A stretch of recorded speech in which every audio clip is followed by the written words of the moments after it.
to the Parenting Decolonized podcast. I'm your host, Yolanda Williams, entrepreneur, conscious parenting coach, and single mom to one amazing toddler. I'm on a mission to help shine the light on how colonization has impacted the Black family structure. If you're a parent that wants to learn how to decolonize your parenting, you're in the right place. Let's do this. All right. I have no idea why I did that, you guys. Okay, so welcome back to the Parenting Decolonized podcast. So happy to have this discussion today with Dr. Leath. She is an assistant professor at the University of Virginia, and she focuses on holistic development and cultural resilience of Black girls and women in the context of families, schools, and communities. Thank you so much for being back on the show, because you were here before to discuss the over-sexualization of Black girls. So thank you for joining me again. I am excited to be here. I've done maybe like one or two podcasts in. So I'm like, you know what? We're going to slow our speaking down. We've got this. Like, I'm getting in my rhythm and flow, right? And I was happy to be here again today. Thanks for having me. Has anyone ever told you sound like Alicia Keys? Funny enough, some people have told me I look like Alicia Keys when I've got my hair wrapped up in the drive-thru of Burger King. So I have gotten that a couple of times. And then I get sideways look after the whole thing with Swiss Beats and the breaking up of the marriage and all this. I take it as a compliment. I think she's a beautiful songstress. I certainly don't sound like that. So. I know I don't either. So what we're going to be discussing today is a paper that Seanna's coming out with. It is called "What Happens If They Come For You? An Exploration of Mothers' Racial Socialization on Discrimination with Black College Women." Can you talk about that and just what does that mean? Yeah. So that paper, I would say, it came out of me using my writing as coping and as healing. So I was working on some other projects. So again, I'm a professor, and George Floyd happened, right? We're in the middle of the pandemic. George Floyd happens. Ahmaud Arbery's case started getting more attention. Breonna Taylor's case hits. And I was just hurt, right? I'd done this interview data collection with the Black college women before, and in it, some things were coming up where the women were talking about the racial socialization or the messages they got on discrimination around like police violence. And this data collection was done like last fall, and I hadn't really worked with the data yet. And then we're in the middle of the pandemic. All these cases are coming out again, right? And I'm sitting at home with it. And I remember thinking back when I was originally collecting the interviews, women were saying like, oh, I was in middle school and I was in high school when Trayvon Martin got shot and killed, and my parents started talking to me more. But before that, they weren't necessarily talking. And I remember thinking like, this has to be its own paper. And so then when Breonna Taylor was murdered, I went back to that data and I said, let me sit down with it and see, like, what are these Black college women saying that their parents, and then I actually ended up focusing more specifically on their mothers, were talking to them about like racial violence and about police brutality.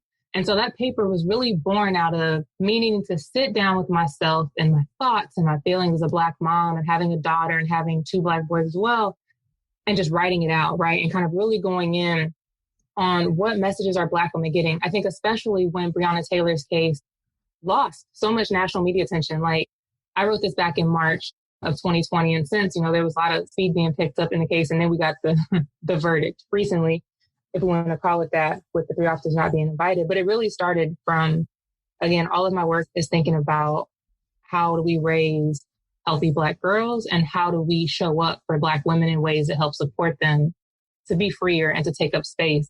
And this was specifically really born out of the resurgence of the Black Lives Matter protests and me participating as a storyteller and as a scholar. I mean, it's definitely a form of activism to have this conversation, unpacking how we discuss racism and police brutality, specifically with girls. I think it's so important because I didn't have any conversations about this growing up at all. Did you? No. And my mom is actually white. My dad's African-American. So that adds a bit more to my story. But no, I did not. Did you find that in your research that it was the same sort of thing, that these college women did not have these conversations? Yeah. So let me dive in a bit. So I think one of the heartening things was that out of about the 50 women that I talked to, right, and all these women were Black women who attended predominantly white institutions, so PWIs. There were 2 different colleges. The most frequent sample was actually that the women did receive consistent messaging on discrimination. And again, these women were in middle and high school because they were across years, right? When Barack Obama was elected to the presidency, they were also entering college when Trump was first elected in 2016. But again, we had Trayvon Martin, we had Tamir Rice, We had Sandra Bland, all happening kind of during their adolescence. And so what we saw is that they were like, about 16 or so said, yeah, I received kind of consistent messaging around, like one woman said, I don't think we ever had a sit down, like, let's talk about the police, but it was always just little tidbits thrown throughout childhood and throughout life. And I'm like, oh, that's so great. Because again, I'll just say that was very different from the racial socialization, the messaging I received. But some of the other themes that really came out, which is really what I tackle in the paper, in addition to just saying like, Black parents, you're doing a great job. Like a lot of the women said, yes, we did receive messaging on how to cope with racial violence and how to kind of exist in this oppressive U.S. context for Black bodies. I'm like, that's wonderful. But the other things that came out was that a lot of the women, about a third of the sample, said that the discrimination messaging really focused on their brothers or on the boys that were in the household, right? And so, for instance, one young woman, she was saying, like, I think with policing, I think my mom emphasized stuff more with my brother, probably just because, like, in the news, you hear more about Black men and Black boys having issues with police, even though Black women do too. I think it's just talked about less. So it was really impactful for me when these women were saying, like, I was in a room, but it really wasn't about me. Or my brother was going out. My parents were like, you can't have that hoodie on, right? Like after Trayvon with the Skittles, or you can't wear this. And they were talking about giving all of these beautiful narrations of how their parents were talking with their brothers. And meanwhile, they're there, right? And many of them said, like, I didn't receive the same messaging. And some of the women even said, like, oh, it's probably because I just have a nice personality, or it's probably because Black girls, like, they don't have these issues. But in fact, statistics show that African-American women are more likely than women from other racial and ethnic groups to experience police brutality. And then, we can get into this a bit later. I just want to mention a couple of the other themes, but we also have to think about the other stereotypes of Black womanhood that then goes into how they are treated by police. So stereotypes, for instance, of the angry Black woman, or these ideas that we're more immune to harm or we don't experience pain in the same way. And so you see this intersection, which is what I'm talking about in the paper, of like racism and sexism and state-sanctioned violence against Black women's bodies. So yes, we may not experience rape at the same rate as Black men, but we are still experiencing a lot of harm and it's receiving significantly less attention. I want to throw this in here very early on in our conversation. It's definitely not about pitting this idea of like Black boys and men against Black women and girls, right? Like for me, it's always a both and approach. We need to be having both of these conversations. And so I'm trying to draw attention to the conversations that aren't happening as much with Black girls and women. And that's super important because, as you said, Black women, Black girls, we get brutalized and we get abused and killed at pretty high rates by police officers. There's a whole documentary called Push Out, and it's about how Black girls are brutalized at school by police officers at school. And it feels like the women are the ones who want to have this conversation. And I understand why, but it's also the women that are having the national global conversation about police brutality in the Black community in general. And a lot of that is focused around men and boys. So I would really love to see more conversations, not just from women about this. I think it's important that we bring this to the forefront. We get harmed pretty consistently. And it's important that this is as big a deal as anyone else. I'm so thankful that people were doing all they did around Taylor. Unfortunately, it wasn't enough, but she still matters and her life still matters. And I really hope that there are some things that came out of this, not the verdict that we wanted, but like the no-knock warrants being nullified, I think it's illegal now. There were some things that came out of this that has me hopeful for the future. Oh, I was going to say, it's so interesting because, we signed up to this podcast a little while ago. And I was prepping myself, all day and this week because it's been so hard to and then the Breonna Taylor verdict actually, it came out where, the neighbor's walls, right, receive more justice than this woman, this Black woman specifically. And I think, yes, and then to talk about pain, right? And so I think when I was writing this paper and when I'm talking about these issues as a Black mother and as a Black woman, it is thinking about just the vicarious trauma, right? And the embodied stress that we carry with us and hearing about these verdicts. Like I just finished a data collection with Black moms. And one of the questions in the study was focusing on, how do you process these viral instances of police brutality and this violence against Black bodies and Black communities that is very accessible through social media, right? Like it's not that any of these things are new. I think one of the things that really echoed for me was that the Breonna Taylor verdict was handed down so many years later on the exact same day that the Emmett Till verdict when they were acquitted of murdering that boy over actions that did not actually happen, right? That white woman claims of what happened. And so just thinking about how this pain continues to reverberate throughout history. And many of the moms, they talked about, it was so powerful, some of the things that they said about not parenting out of fear, but really having to navigate, like, what does it mean to raise children in this society? And how do I limit what I'm taking in? But also, how do I prepare them to live fully in their humanity? And I think one of the things, so from the actual paper that we're talking about with the Black college women and the police brutality, another thing that came out was kind of like this shift in messaging since recent police shootings. So again, with Trayvon Martin and Sandra Bland in particular, they were saying like, oh, my parents stepped up their game and they started talking to us more. And they started saying like, oh, this could happen to you. And that's where we saw this push, I think, what is it? I'm like, it's 2020, 6 to 8 years ago, where it's like, oh, just get home safe, right? And so there was a lot of messaging of that in the paper as well, where it's like, you know, try to be respectful, respond, yes, sir, no, sir, yes, ma'am, no, ma'am, you know, just whatever it takes to get home safe. And I think one of the things that really stood out to me with that theme is that it puts the onus of responsibility on the young women, and it absolves officers in this case, right? Because the paper is focusing on police brutality. It absolves officers, the trained professionals, from the responsibility that they have to get us home safe, right? It is on Black people, or in this case, the Black college women, to de-escalate situations that, and the consequences being their life. It makes little sense. It is in fact illogical, right? And I think the other kind of tying in the two is then when I'm talking to the Black moms in the other study that I have, where they're saying like, I can't prepare my children for this because it is not on us, right? We do what we can for our kids. We send them out in the world, but the world is an unsafe place. And there's only so much we can do. And so I think, you know, one mom, I want to read a bit about what she said. She talked about how she doesn't, if her child, and her kids are younger now, she said, if her children, her daughters or sons ended up in this situation, she said, I don't want them to lay down and die, right? And so I just want to read a little bit if I can. She said, you know, what happened to Philando Castile? She said, it didn't save Trayvon Martin. It didn't save Philando Castile. It didn't save Sandra Bland. It didn't save George. She said they would have put him down, but he died anyway. I feel like if he would have had more fight, it would have made other people fight for him and with him. But everybody was scared. There were more people in that officer. What if he had been able to fight for his life? What if he had said, help me, I'm dying. They're killing me. I need your help. He was going to die, but it would have been more dead bodies that day if it was my child. And I guarantee you it would have been the officer too. And somebody would have caught that on videotape. I don't want that for my child. I don't want to see my child lay down and die. She said, you better fight for your life. And so I think anytime when I'm reading about Breonna Taylor, when I'm reading about India Kager or Deborah Danner, or I'm reading about Rekia Boyd, Martina Brown, Corinne Gaines, Ayanna Stanley Jones, right? These Black women, these Black girls who have been killed, always taken back to the fact that they have a mom at home, right?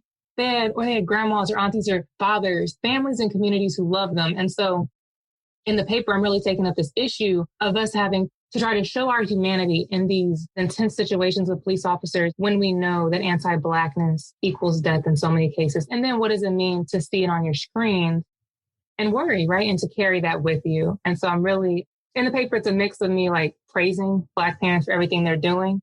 It's me calling out systems of oppression that harm Black women and Black girls too, and saying we need more attention on that. And then it's also me saying like, this is not Black folks' responsibility. Like we have been working for generations to dismantle these systems, but this is white supremacy and this is patriarchy and this is capitalism. And we always need to keep those at the forefront, right? Because Black parents have been doing everything they can for generations to try to keep their kids safe. For generations, we've tried everything. We've tried denigrating them. We've tried being respectable.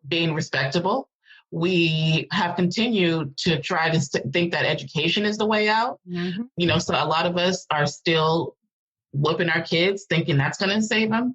And now a lot of us are realizing that no matter what we do, our kids are still Black. So we're going to try to raise them as liberated as possible, as conscious as possible. Mm-hmm. Because for me, I'm raising someone who will fight back. I'm raising someone who will not just lay there and allow herself to be killed.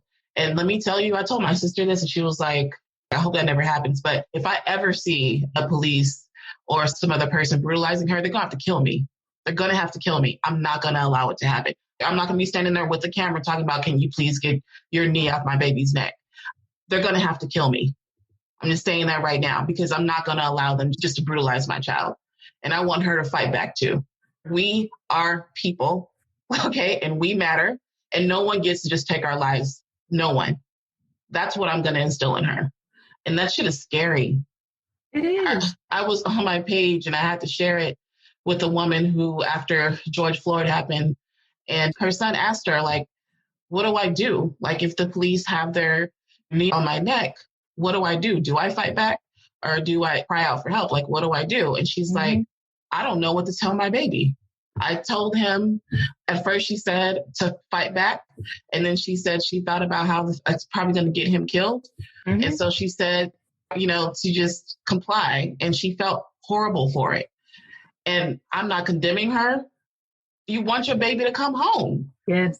That's what we want. Let me tell you, every time this shit happens, I just stare at my daughter. I do. I've spent days just staring at her because I just can't imagine. I'm getting all freaking choked up here. I just can't imagine what that feels like, And I don't want to ever imagine it. But all I do know is that I want her to fight back if it ever happens. With all that said, I can't help but think of how that trauma is showing up in our bodies as well. How, as Black mothers and Black women who also, just outside of being a mom, I am a woman. And I do understand that there is so much just sexism and patriarchy and all these things going on right now in pop culture and on the streets, and I really do feel an overwhelming sense of just not feeling protected at all. And no matter where I turn, it just feels like Black women are completely on their own. And I know I mentioned this, it's so interesting because for me, there's a lot of parallels. So when you mentioned like Monique Morris's book on Push Out and the criminalization of Black girls in school, and thinking about how from a young age, a lot of times our tone of voice, the way we carry our bodies, the way we interact, in that case in school settings, is police. And then how that can carry through as we get older and connecting it to systems of potentially like intimate partner violence or relationship violence that we might experience. And thinking about like the recent, incidents with Meg Thee Stallion and Tory Lanez, where some of folks' first response was, we need to hear his side of the story. And what did she do? And Meg Thee Stallion is so big and she's masculinized and she's this and she's that. And, again, her sexuality being, for some reason, a point of contention and her being shot. When I think about Ayanna Dior, a Black trans woman who was harmed during, I believe, Black Lives Matter protests by Black cisgender men, right? So thinking about when you're bringing up this violence from all sides and these conversations that need to happen again with white supremacy, but then also within the Black community as well, and how we are protecting Black women, period. And then thinking about, again, with the Black Lives Matter movement being started by 3 Black women, 2 of whom are queer, and how they had intentionally centered intersectional identities and say we need to be inclusive and we need to be clear that all Black lives matter, disabled Black lives matter, right? Black trans lives matter, and how much of a shift that is in many ways from the 1960 Black Power movement or civil rights, where again, at that time, really having to forefront respectability and really forefronting particular male leaders, even though Black women were pushing those movements as well. And then saying, that we have a responsibility. There is something beautiful to me when I see Black men doing the emotional and the healing work to be there for Black women in these ways and Black girls, whether it is on, hugging and loving their daughters and their sons, and whether it is making sure they're not sexualizing their daughters, or whether it is standing up against friends, right? Or speaking out and saying something to other men, because we need that. It can't just be our fight. I think the second part of the paper, so one, it was focusing on like the messages the young women got from their moms, but the other part was the mother's socialization on how their daughters should respond to discrimination. And we see there that the most frequent response was self-advocacy, right? So their moms were telling them, represent yourself, your viewpoints, speak up against discrimination. Don't let anyone, tell you to be anybody other than who you are. Others will recognize your assertiveness as sassiness, but know how I raised you. You are my daughter, right? But some of the other frequent messages, it was around getting home safe and code switching. And code switching being, adjusting their styles of speech, appearance, or behavior to try to optimize, again, the safety by privileging others' comfort over their own like humanity or dignity, right? And then there was some messaging around like taking the high road, right? So some of the women talked about like, kind of like Michelle Obama's like, when they go low, we go high. Right. And the interesting part about that, one young woman said, she said, my problem is that then I have to silence myself when I'm taking the high road. And then what happens when, I continue to have these assaults on my character and I don't ever say anything. You know, in that moment, I'm talking with her and I'm like, you're right. What do we do with that? Even as I think you raised a really critical point earlier, where I am not judging anyone's response of how they would ever act in the moment when police are harming them. I don't know how I would like to say how I think I would respond if my child was, you know, and I was able to be there presently, right? I believe George Floyd's mom was actually gone. And in some of these cases, Breonna Taylor, her mom didn't even know, or India Kager, you know, her mom gets some of these. So I'll say this really quick. There's a podcast series by Dr. Kimberly Crenshaw, and it's called The Intersectionality Matters. And it talks about Black women and police brutality. And they have a whole series, and it's beautiful. And several of those podcast interviews are with Black moms. And the one, India Kager, and what happened with her, I mean, I can talk about that a little bit if we want to, but her mom, Gina Best, is interviewed. And the way she breaks down that episode, right, to hear this woman cry. And she says, she was on the phone with officers, and I believe she was on the phone with like her son or something at the time. She wasn't allowed to get to her daughter, right? Or there were other instances where Black women were having mental health crises and their moms were willing to be on the scene. And the officer said, no, that brings about finality. So we can't let you talk to her. And the moms are saying, but I can calm her down. That's my daughter. And then they find out they're gone. And so again, it doesn't sound like it as we're doing this podcast, but this paper really was important to me in terms of like just getting all of this out and writing it out. But it brings up so much for me because when I'm listening and I'm imagining not only my child being brutalized, but also not being able, like my humanity as a Black woman, as a Black mother, to not matter enough in that moment for them to let me come and help and de-escalate. And then we get to the movement to defund police, right? And then we get into capitalism and we get in about community safety measures and how officers do not act in ways that keep communities safe oftentimes, right? And I know I have officers in my family. In fact, I was devastated by one of my cousins, a younger cousin, in April. She was gunned down and killed. She was a police officer. She was responding to a phone call for a domestic violence incident, and the Black man shot through the door, and she died before she made it to the hospital. And she's in her early 20s, and she had a son at home, right? And I was so hurt for her. And it went back to this idea of also patriarchal violence, right? And how, did he even know that a Black woman was coming to respond? Would it have mattered? Because she was responding to a call where he was brutalizing another woman in that house, right? And so then we get back to, again, male violence against women. And then we get to the fact that it involved a Black woman officer and a Black guy. You know, he was getting prosecuted immediately. He was taken in, and folks are asking for whatever, death penalty, all these things, like prosecution to the max, which still doesn't bring her back, right? I think that's also with Breonna Taylor's case. One, they didn't even prosecute and bring any charges for her. They brought it for the wall, right? So we get to that ridiculous, but also that 12 million settlement and nothing, that does not bring her back. What does restorative justice look like when the system we have in place is not set up to actually heal, but to perpetuate harm? I'm really left with that, right? Like I'm still really sitting with that and reading a lot more with Angela Davis and the abolitionist movement and just freedom movements that have been around, but it's so heavy. And I'm trying to get there too. I'm trying to become more of an abolitionist as well as for my views, for how I look at social justice, schooling, all these things. Yet I keep going back to this sort of punitive way that we've all been socialized into. Because when I think about people like George Zimmerman and these police officers, and, you know, all I want is for them to be hurt in some way. I'm still struggling very, very hard with this need to punish, because punishment feels good, right? But it does not help. It has not helped since the beginning, since it was instituted in this country. And let's not get it twisted. The police were never to protect people. They were always here to protect property from the time they were instituted up until today. Because police officers respond after crime happens. They're not there to stop crime. They respond after it happened. And so, you know, we have to understand what they are for and how they're being used. And usually it's to protect the property of corporations and rich folks. They're not necessarily here for us, for anybody, really. Black people. And they control Black people. I mean, it goes right back to Black people and African Americans were property. It goes right along, you know, with your argument. And I think that's one of the things that I often tell my students when we're talking about policing and we're talking about kind of the history of policing and capitalism. I'm like, the system is working the way it is designed to do. The problem is that the system was always anti-Black. And so our bodies become collateral damage. And in particular, like thinking about Black women's bodies in this conversation being collateral damage. That was Breonna Taylor. That was India Kager in the instance where they were going in and they were supposed to be trying to arrest like her boyfriend who supposedly had warrant.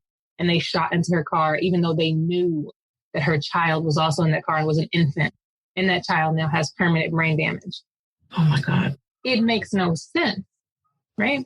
It makes no sense if we continuously think that they're there for protection. That they're there for protecting, especially not for Black people. I've shared this on the Parents Decolonized page because I think if we really internalize this and understand this, then we can know what we're fighting against. That, you know, I feel like a lot of us are like, hey, we're paying your taxes. We're paying your paychecks. Right. You know, you're supposed to be here to protect us. We're never here for that. Mm-hmm. And I wrote on the Parents Decolonized page about, you know, the Dred Scott verdict. Mm-hmm. If we just understand that Black people basically had no rights, which the white man was bound to respect. That was a Supreme Court justice said that. Mm-hmm. Black people had no rights, which the white man was bound to respect, and that the Negro might justly and lawfully be reduced to slavery for his benefit.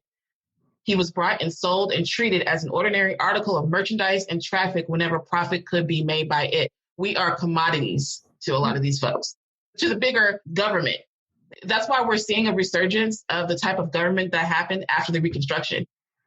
It's the same shit. It's just happening again. With Andrew Jackson way back then, seeing the exact same thing. It's the same thing. This is why it's really important that we understand history, because it's always going to repeat itself if we continue to just walk around blind.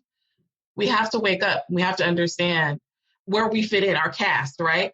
And then once we understand that, not accept it, but just understand, like, this is how we are viewed. Then we can go into the uprising with a completely different plan. You know, we're trying to get equal rights. Our lives don't matter. So why would we be able to get equal rights? We need to dismantle this whole thing. This whole thing needs to be completely done away with. Which then leads us into kind of what that future would look like, right? And I know I won't call her by your acronym AOC, but Congresswoman from New York, Alexandria Ocasio-Cortez, when she was saying that, you know, it's actually easier to imagine what police-free communities or communities that don't rely on policing heavily look like. And she was like, it just looks like suburbs, right? Where you have quality housing and you have quality families who can afford quality healthcare and they have stable jobs and you have green spaces and you're relying on, you know, neighbors and community members instead of police to come in and surveil and enforce things after, as you said, crimes happen. And so I think that's the other part, kind of the recommendations in the paper was thinking about, like, what are the implications and what are ways forward? And a lot of times in my implication section, I'm then pulling on folks who have been doing this work, right? And I'm looking in different spaces and I'm like, what's already been happening? Because again, I want to always kind of say that grassroots organizing and community organizing is occurring across the board, right? And a lot of times there are Black women and wonderful folks doing coalition building and doing this work. And so as a scholar, that's kind of where I'm over here, like, let me, one, get involved, but let me, two, also amplify what's already happening and not pretend that like there's anything that we need to reinvent over here. Right. Now, I think the other thing that I hadn't gotten to as much yet in that final paper with kind of the themes was that there were two themes that about like 6 or so women in each, so it's about 10 to 11% of the sample, which speaks to historical context. So one was kind of some of the moms, particularly the moms of African immigrant families. So their parents came over from Nigeria or Ghana, had a woman from Rwanda, a few other places, Sierra Leone. They were speaking about some of the anti-Black messaging that they received on policing from their parents. And so that looked like kind of saying, you know, just don't be like those Black Americans. They don't know how to act. You know, they're disrespectful. They're loud.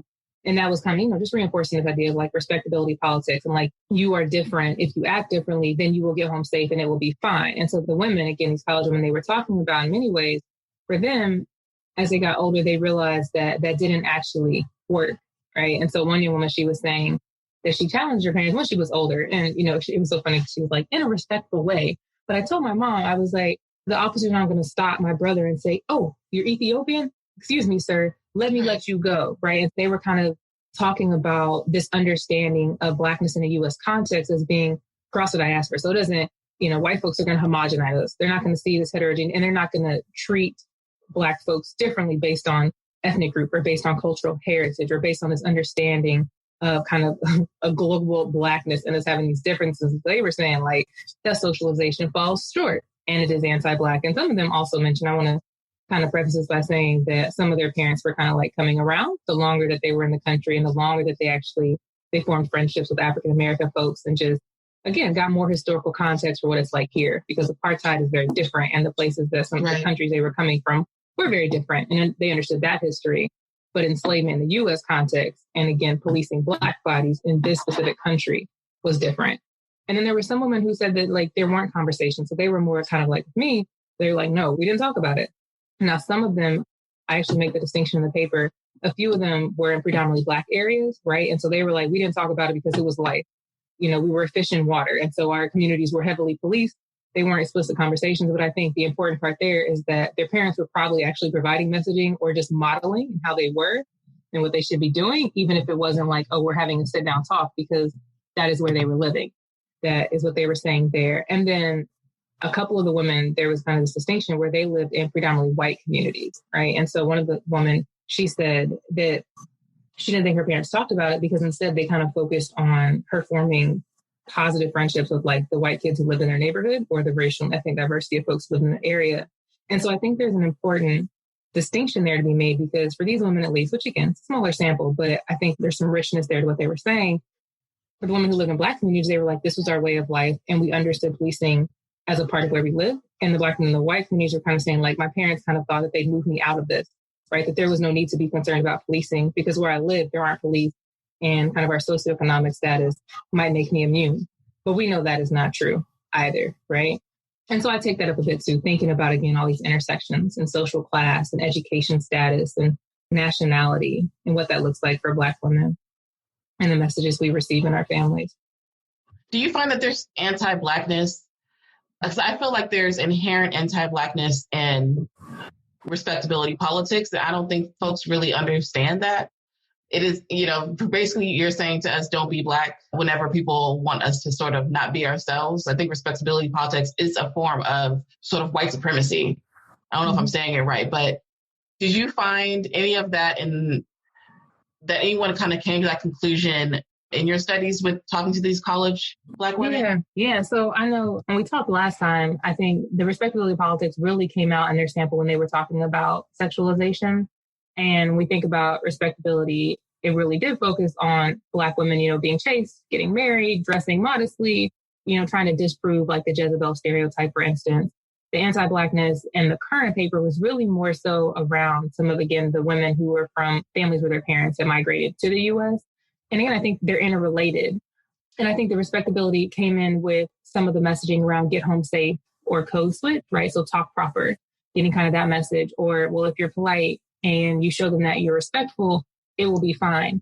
And hopefully that is true.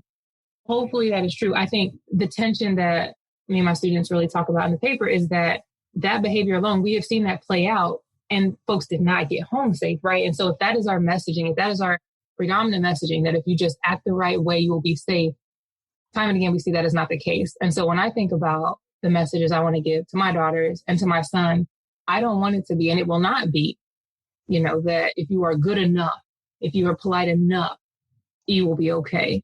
Because kind of like some of the moms said in the parenting study, actually kind of the mom that I read out, where they were like, my kids deserve their humanity.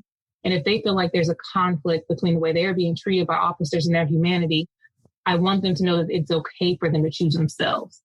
Mm-hmm. Even as these moms are saying, I don't know if they will come home. Yeah. Man, it just makes me so upset that we even have to, like, you know, have the struggle with that. Someone in the group posted, like, basically she was saying, this is the problem I have with conscious parenting. And it was about this internal struggle that we have. Like, we're raising conscious children in an unconscious world. And what I tend to think about this whole thing, when I think about how I'm raising Gia and how it goes against everything in my body. So it's kind of like cognitive dissonance. It's like, I told someone, I said, if you think about animals and how they, you know, after so many generations, they understand, like, hey, stay away from humans or go down this path, or, you know, it's like ingrained in their DNA. I really feel for Black parents, it's sort of ingrained in our DNA, you know, that white supremacy is dangerous and will get you killed. So, you know, we don't necessarily, it's not our DNA to, like, I don't want to say behaviors in our DNA, but I do think that just inherent sort of like fear of white supremacy and fear of our children being taken from us is in our DNA. So for me to be telling parents, like, listen, your child deserves a voice. Your child deserves to learn how to advocate for themselves. That's your job to teach them. Your child deserves to fight for their humanity. Your child deserves all this stuff, right? And it's your job to allow it to happen in your home so they can do it when they leave your home, so they can advocate for themselves in school and to police officers. And some of these people are just like, you're trying to get my child killed. Mm-hmm. And it does happen, right? And it happens. My thing is they might get killed anyway. And that's exactly what some of the moms are saying, right? I'm over here trying to write that paper up too. But I remember I was watching, the video of Sandra Bland. I knew how it ended. And I remember watching it and being like, no, Sandy. Now, granted, I didn't actually know Sandra Bland. I was like, no, Sandy, like, they're going to kill you, right? But at the same time, I was like, no, she has every right to be like, you're hurting my arm. What are you doing? Get off. Stop. And even thinking about Corinne Gaines, right? So she had a firearm in her home. Police come in unannounced. She's in there with her child. And then folks, including Black folks, but folks broadly coming for her afterwards saying, what were you doing with that gun? What did you expect? I want to be able to expect what white folks expect when they're defending their home and someone comes in unannounced and they're not knocking. Mm-hmm. Like, that's what I want to be able to expect. And for us to then, again, thinking about how we didn't rally around her in the ways that were necessary, Corinne Gaines should not have been killed. There was, again, a logic to them going to her home for what I think was like warrants for like traffic violation. Right. They should not have been there. And so, again, then we see this intersection where I think the race and gender comes out, where as a Black woman, it was inappropriate for her to have firearms in her house. And then we see nothing from the NRA, right, about gun rights for Black people. No. Gun rights only made. No, never do, right? We don't see anything. This is like slight tangent, but it's related when we're thinking about anti-Blackness and we're thinking about white supremacy, but we don't see like the pro-life doing anything about children being held in immigrant detainment centers. I'm over here doing air quotes because I prefer to call them like concentration camps. Oh, they're concentration camps. You don't got to do air quote. You ain't got to air quote on the parents decolonized. No, I'm like, we don't see any pro-lifers out there doing that when there are children in cages, right? And so again, it just always stems back to when we get down to racism and sexism and capitalism and what bodies are again deemed, expendable, disposable, not as worthy of protecting. Yeah, I don't know if there are other specific questions. I know I definitely wanted to shout out some of the recommendations that I mentioned in the paper that I got from others about what folks are doing, right, with this conversation and thinking again about Black women and Black girls and police brutality and social, like Black parents and Black moms socializing their kids. So what first I was kind of talking about, like Black families, just what I saw from the moms, like just keep providing messages, to your daughters, nieces, your goddaughters, granddaughters, all the folks that help them recognize kind of the simultaneous ways that racism and sexism happen. And so I think one of the things that came out is the women talking about, police brutality as a race-related issue, but not necessarily realizing like, your gender also factors into it. Them seeing you as an angry Black woman, them seeing you as sassy, them seeing you as, this woman they have to control, but also you are Black. So they also don't have to care about how they control you and how they harm you in the same ways they would care about white women. Like, I want to prepare my daughter to understand that intersection, right? But then the other point is that obviously, as I think we both mentioned, like advocacy and education has to extend beyond Black communities.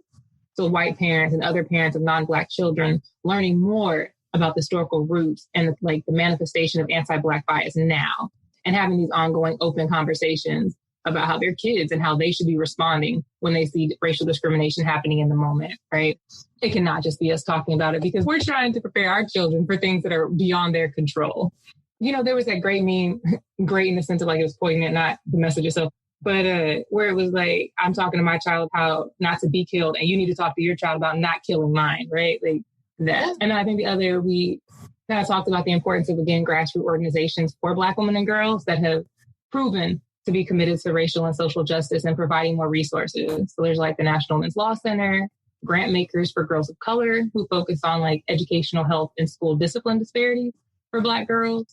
There are some great interventions happening like Sisters of Nia, which focuses on helping adolescent girls develop healthy racial and gender pride.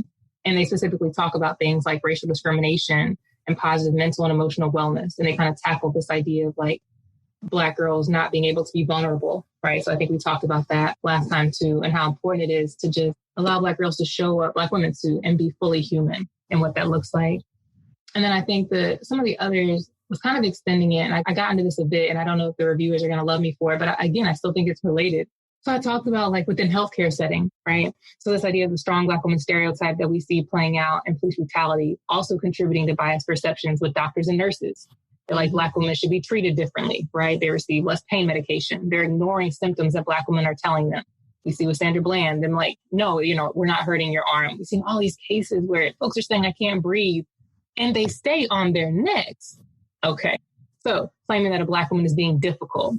And then we know that with the U.S. mortality rate being at least 3 times higher than for white women, stereotypes like the angry Black woman are dangerous and contribute to dangerous racial biases in the healthcare system and also in policing and how Black girls and women are controlled within these spaces. And the last thing I already mentioned about the African American Policy Forum with Dr. Kimberly Crenshaw, they're doing amazing work just in spotlighting Black women and girls' voices and taking up disparities in the criminal justice system. And so just even listening to any of the podcasts or supporting, I think they also have like some fellowships available. They're really growing and expanding. It was really helpful for me to listen in.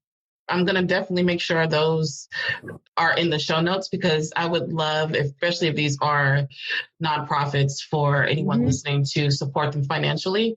We definitely need to make sure we're putting our money where our mouths are and supporting activists, supporting organizations that help, bring about change and are really vocal about protecting and educating Black women and girls on race, and all of this stuff that Seanna's talking about. There's so much that we went over today. Just like, all I'm doing is put my hands in the air, just like everything that we discussed. Like, they need to be supported financially, and we need to help make that happen. So I'll definitely make sure to put those links down there. Thinking about your paper, what is the biggest takeaway? Okay. I mean, I think one is just hearing from these women about how their mother's socialization really fundamentally shaped their daughter's initial understandings of racism at both an interpersonal and institutional level, right? So they got to college and they started getting more history and understanding of maybe anti-Blackness and kind of thinking about sexism and thinking about the intersections. But they had these stories from growing up, right? They could reflect, they remember these instances, and they carried them with them, which then speaks to, I think, the main point I would say is just thinking about the dynamic capacity of Black mothering and Black parenting more broadly as a form of radical resistance to systemic racism and patriarchy. Like, at no point do I ever make the case that Black parents are responsible for eradicating violence, because as hard as we're working, that's not on us, right? I always want to highlight the amazing work that we are doing, the power we do have in trying to raise free children, and free children being like whole into themselves, right? Like knowing that they deserve to go out there in that world and be who they are. And they cannot control what others will do, but they can control how they feel and how they see themselves and not allow themselves to be distorted. And so I think when I saw, the theme that came out the most was around Black mothers telling their daughters to advocate for themselves, that hit home for me. Because that's what I'm telling my daughter. And that's what I'm telling my son. And I'm also telling my son to stand up for their sister. And they need to be standing up for their mama, right? And so thinking about social status positioning, I guess that was the other thing that I forgot to mention, which I also keep bringing up. Like, I want Black men showing up for us in the same ways that Black women are showing up in these movements and showing up in the daily lives of Black men and for the Black community. And I'm like, we're so powerful together. And I just want to see more of that. If you see some harm coming to a Black woman, that we say something. Right. That Black men say something. Let me be even more specific about that. Because there's power in their voice, and there's power in them showing that, like, I'm not going to accept harm coming to the Black woman that I care about. Or because she is, not even that she is my mother or my wife or my daughter or my sister, but because she is a person. A person who deserves respect. Yeah. Just period. There's no qualifiers for it. No. It doesn't matter how many men she slept with, what she looks like, her sexual orientation. She deserves respect. I keep seeing news of trans women being murdered. And every single time I'm just like, all Black lives matter. If we don't act like all Black lives matter, you know what I'm saying? Like, we have to embrace each other as a whole. I don't give a damn about what you do in your private life. You matter just because you are you. Yeah. That's all. So when you go out here and you're advocating for women, it does not matter what they look like or what they used to do or who they used to be with. They just deserve respect, period. And I think, Audre Lorde, Angela Davis, Black feminist scholars have been saying this for decades, but this notion of when the least of us are free, the rest of us will be free, right? So again, when you're bringing in like Black trans women and their higher rates of victimization at the hands of also like Black men. Yes.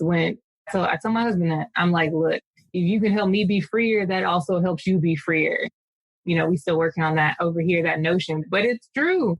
And so I think kind of going to that point, I think one of the powerful things coming out of the paper was this idea that like these Black women, these daughters, they're complex human beings who their mother saw as like being impacted by, but not defined by institutional racism and white supremacy. And that was, for many of the moms, the messages that they were trying to raise their daughters with, right? Like, you're going to see this out in the world, and Lord knows I hope you come home and that, but if for some reason the problem is on them and it's not within you.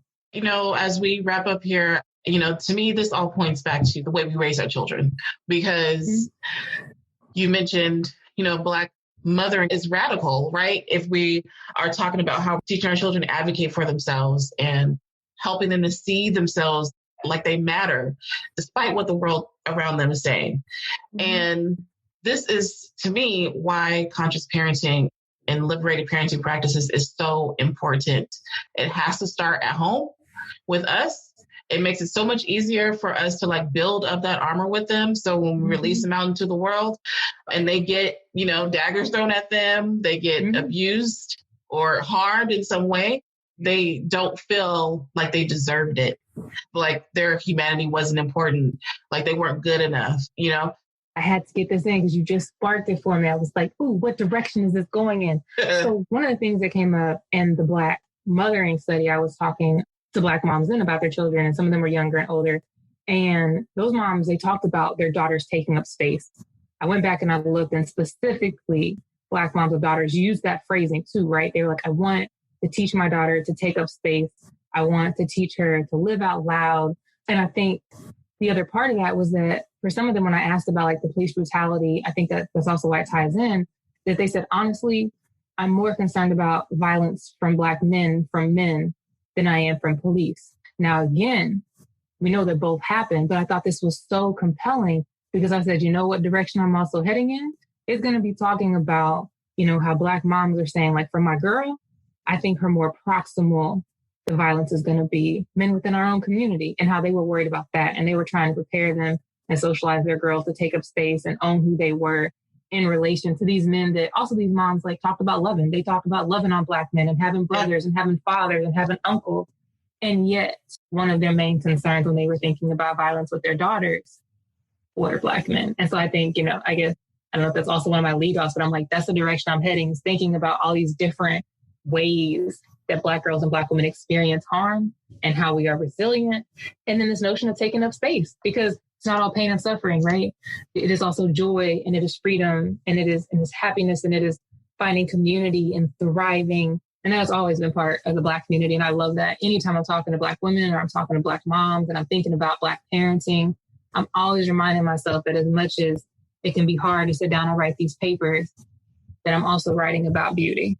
And I love that. When you bring up the point with intra-cultural violence, October is Domestic Violence Awareness Month, and Black women have some of the highest rates of domestic violence from Black men.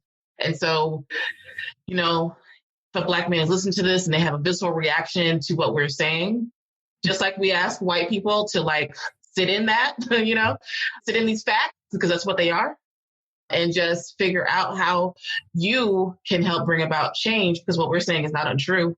A lot of people don't want to have this conversation because it feels like we are now attacking, but that's not the truth. When I think about my daughter, this is why I don't date right now, because I want to protect her from these high rates of violence against children who are not related to the partner that's in the house. It's like 40 times more that the child will be abused by a non-related person living in the house that's like a partner from a single mom. I'm not having it. Okay. I just decided I'm going to just wait a while to protect myself, protect my daughter, and make sure that she's able to tell me certain things. My daughter's nonverbal. So until she's able to talk to me about things, ain't going to be anyone up and through this house. All that to say is that everything that parents do is for protection of our children. We just, again, want to see them unharmed. We want to see them come home. We want them to grow up to realize whoever the hell they're supposed to be. And I really commend the parents, moms specifically, who are out here just advocating, really taking to heart that we are needing to raise liberated Black children, that we cannot go, that gone are the days of just, of raising little robots. It hasn't worked for a really long time. It's never worked, obviously. We have to parent for social justice. We have to parent our children for the future. And so I'm really thankful to you and thankful to all the moms. What, girl? One more thing, because you just threw in this thing. You just throwing a nugget about intimate partner violence. Yeah. And okay, one last thing. Just let me, because you're right? So Black women experience higher rates of victimization. More than 40% of Black, I just wrote a chapter on this, ironically. And it is also what I like to call myself a daughter survivor, as well as a victim survivor of intimate partner violence. So don't you have me on the show again, a year from now. Anywho, and more than 40% of Black women experience domestic violence in their lifetime. But it also intersects with policing. We get back to that again, because Black women are 2.5 more times more likely to be murdered by men than white women. In the majority of the cases, they're killed by someone they know, right? So it's a leading health issue. Like intimate partner violence is a leading health issue for Black women and their children. Oftentimes, these women are mothers with children who witness the abuse, right? And so then thinking about the relationship between IPV and how these then children navigate their mother-child relationships and parenting their own children in light of their trauma histories. But then getting in at the intersection with policing, like Black women are less likely than white women to use social services, battered women's programs, go to hospitals or seek medical care. They are less likely to call police. And you know why? You hear these women say, they might kill him. The police might kill this Black man, right? Or I don't want to bring police into my community. So again, going into how all of these systems of violence are connected and how Black women then in some ways are structurally at the bottom and what that means for our lives and our health and our well-being. So you threw that out there and I was like, it leads back. It still leads back. It's all a big ass circle, a big dysfunctional, toxic ass circle. Okay.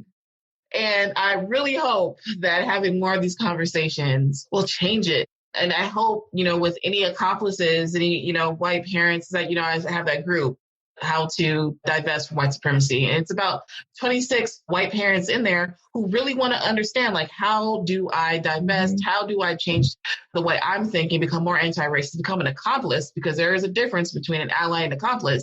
How do I do that so I can make sure I'm not raising the next Kyle Rittenhouse, right? Who's being held as a hero? What does that tell you?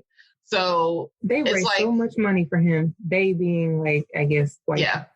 Yeah, Jesus. So I have all these, there's just parents who are really in here doing the work. And I'm so happy for that because I do not think we can have these conversations. This is the show for Black parents about Black parenting.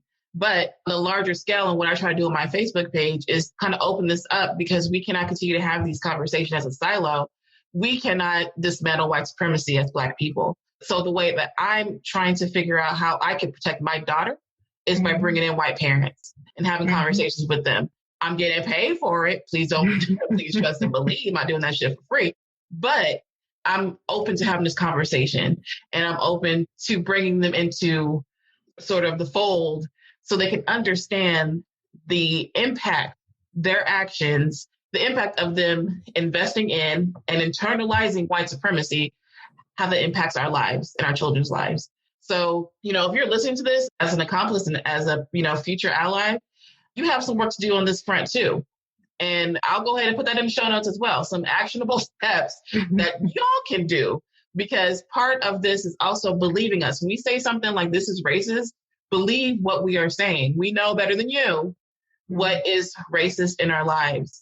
And what we need is for people to listen to us because our lives are literally at stake and our children's life. I'm sick of these hashtags. And it's becoming like, I get into these spaces where I have to fight hopelessness because I'm just like, how is this any better than it was before? It doesn't feel any different. Same signs being held up at the protests that were held up in the 1960s. It just feels hopeless sometimes. But what gives me hope is these conversations, these parents in my How to Divest from White Supremacy group, and these Black parents and, conscious parenting for the culture who are doing this amazing work to change their mindset around parenting and around power and raising their children to be liberated people. So with that said, community, right? Yeah, it's a great community. We're finding each other and we're talking and we're getting better and we're sharing our struggles. And so I think that's beautiful too. And we hold each other accountable. Yeah. We hold each other accountable. Yeah, with kindness. Right? And if we don't, if there ain't no kindness, I got to delete the comment. I'm telling you, I do not play in that group. You don't. I love it though. I'm probably reading through comments opposed to getting help. No, but yeah. So but thank you. Yeah, no, thank you so much for the work you do. So when it comes to these sorts of papers, because they're, you're writing it for peer-reviewed journal articles. Yeah. Someone like me, would I be able to read it? How does that usually work? So the best way, assuming that you do not have an annual subscription to Psych of Women Quarterly, which is where it's at, you can email me and I can send a PDF. That is usually the best way. So a lot of folks, they don't know that, I don't want to say scholars are folks behind the scene and you can just contact us via email. But that's usually what I do. So if you email me, the abstract is usually online, but that's only a short paragraph and not the actual article. I think you have my email. And then I have a Twitter handle now. Yay. Yes. Which I use. So Seanna, how can people find you on social media? Yeah. So I have a Twitter that I use and it is at Seanna Leath, PhD. And that's the best way. My Facebook is private. They can also contact me via email at SL4 as in the number, X as an X-ray, Z as in zebra, at virginia.edu. The easier thing is if you Google Seanna Leath, UVA, my profile will pop up and my email's there. Okay, great. And, just to end this, I would love to hear what decolonizing parenting means to you in 2020. In 2020, with this pandemic, decolonizing parenting has meant spending more time with my 3 kids at home.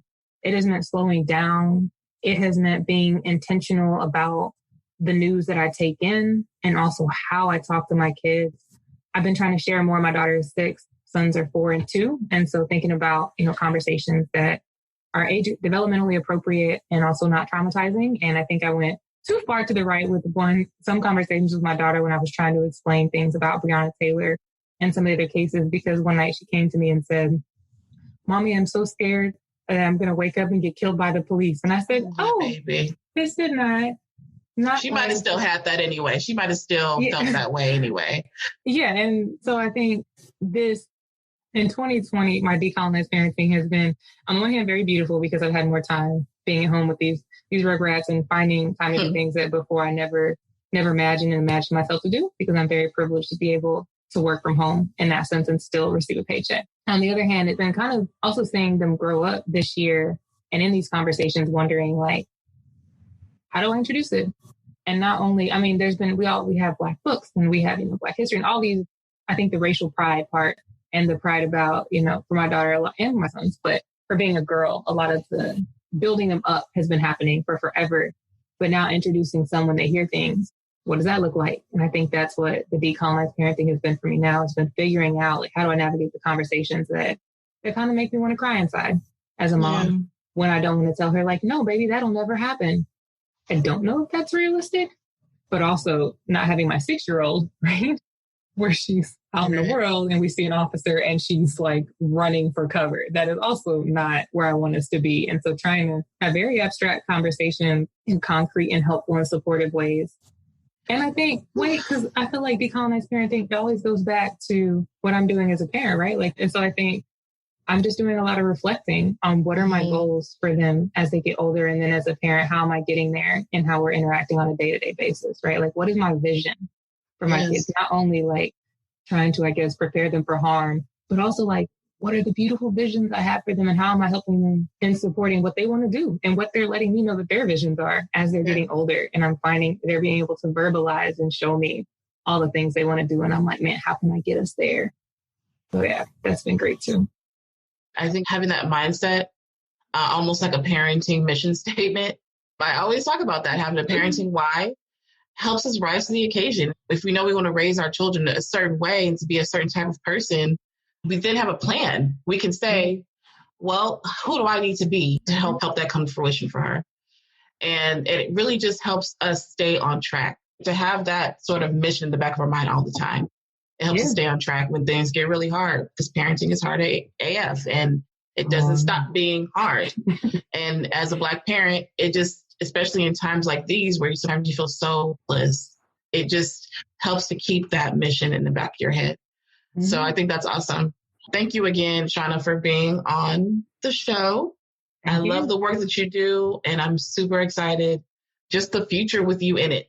It all is amazing being the storyteller, because I think it's so important to capture these types of stories and to not be afraid to tell them. Yes, the work you're doing is beautiful, Yolanda. Like, there's so much inspiration that I've gotten as just being part of our community and seeing other Black parents doing it and finding out. And so I appreciate you, also pulling you in on projects. So that is lovely. I love how this is shaping up. Yeah, no, thank you for having me back. This was great. And thank you all for listening. Please make sure to leave a rating and review. I don't know if y'all saw my last post, but some racists got a hold of my podcast and they have been tanking my reviews. So please go on there and let me know how you feel about things. Please hope it's positive. We'll have this discussion on our Facebook page. I really want to dig into what Seanna said and pull some of these amazing pieces out of this conversation and discuss them on a larger scale. So yeah, that's about it. Thank you for joining me, and I'll talk to y'all next time.